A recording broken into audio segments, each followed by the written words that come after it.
As jy nie die vorige boodskappe gehoor het nie, dan wil ek net sê, ons is besig om te kyk na moeilike tekste, wat ook selfs gevaarlike eienskappe het. En vandag staan ons stil by Matteus 7 vers 1 en 2, waar dit gaan oor oordeel. Daar sê die Here, moenie oordeel nie, sodat oor julle nie geoordeel word nie. Met dieselfde oordeel waarmee julle oor ander oordeel, sal oor julle geoordeel word. En met dieselfde maat waarmee julle vir ander meet, sal vir julle gemeet word. Kom ons kyk gou na so twee feite. Die eerste feit is in Jakobus 4 vers 12. Daar is maar net een wetgewer en regter. En dit is hy wat die mag het om te red en te verdelg. Maar jy, wie is jy om regter te speel oor jou naaste? En in die tweede feit is Johannes 16 vers 8.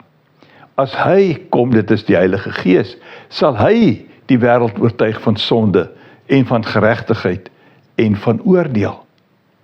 Nou, die gevaar hieraan verbonde is dat ons, wanneer ons ander mense oordeel, dan plaas ons onsself amper in 'n meerderwaardige posisie.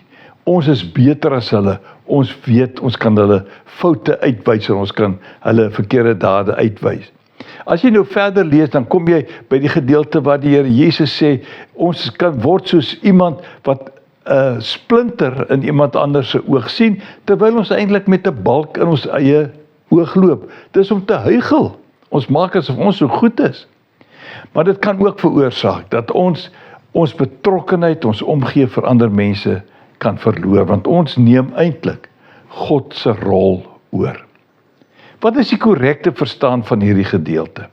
Galasiërs 6 vers 1 sê, broers, as iemand in die een of ander sonde val, moet julle wat julle deur die Gees laat lei, so iemand in 'n gees van sagmoedigheid reghelp. En pas op, jy kan self ook in versoeking kom.